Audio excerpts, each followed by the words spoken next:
olubereberye essuula 22 okutandikira ku lunyiriri olusooka okutuukira ddala ku lusembayo. Awo oluvannyuma lw'ebyo Katonda n'ageza Ibulayimu n'amugamba nti, Ibulayimu, n'addamu nti, nze nzuuno. N'amugamba nti, twala kaakano omwana wo omu gw'oyagala ye Isaaka, ogende mu nsi Moriya, omuweere eyo okuba ekiweebwayo ekyokebwa ku lumu ku lusozi lwe ndikugambako. Ibulayimu n'agolokoka enkya ku makya, n'assa amatandiiko ku ndogoyi ye, n'atwala babiri ku bavubuka be ne Isaaka omwana we, n'ayasa enkwe z'ekiweebwayo ekyokebwa, n'agolokoka n'agenda mu kifo Katonda kye yamugambako. Ku lunaku olwokusatu Ibulayimu n'ayimusa amaaso ge n'alengera ekifo. Ibulayimu n'agamba abavubuka be nti, mubeeremwe wano n'endogoyi, nze n'omulenzi tugende eri tusinze. N'oluvannyuma tunadda gye muli.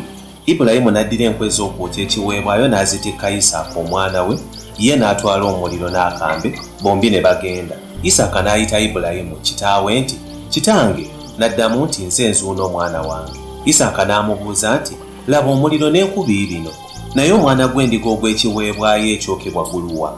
Ibulayimu n'addamu nti, omwana wange, Katonda aneefunira omwana gw'endiga ogw'ekiweebwayo ekyokebwa.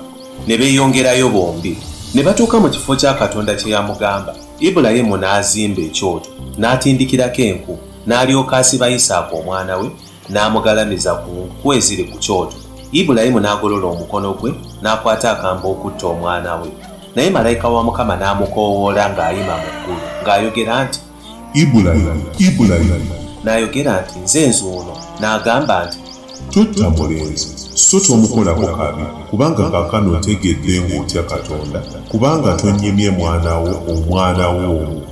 Ibulayimu n'ayimusa amaaso n'amagamaga, n'alaba emabega we endiga ensajja ng'amayembe gaayo gawagamidde mu kisaka. Ibulayimu n'atuuma ekifo ekyo erinnya Yakuwayire, nga bwe kyayogerwa nti leero ku lusozi luno nti Mukama agaba.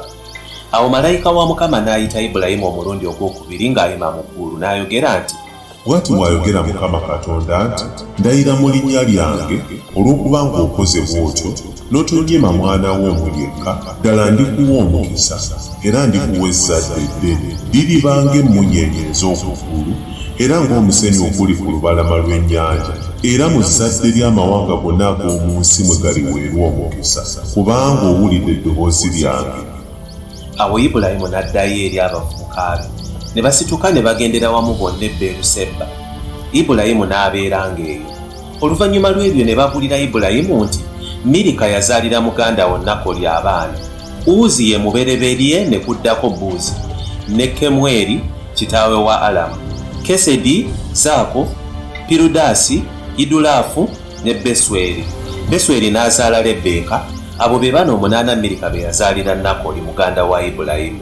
Lewuma omuzaana wa Nakoli naye yazaala Teeba, Gakamu, Takasi ne Maaka.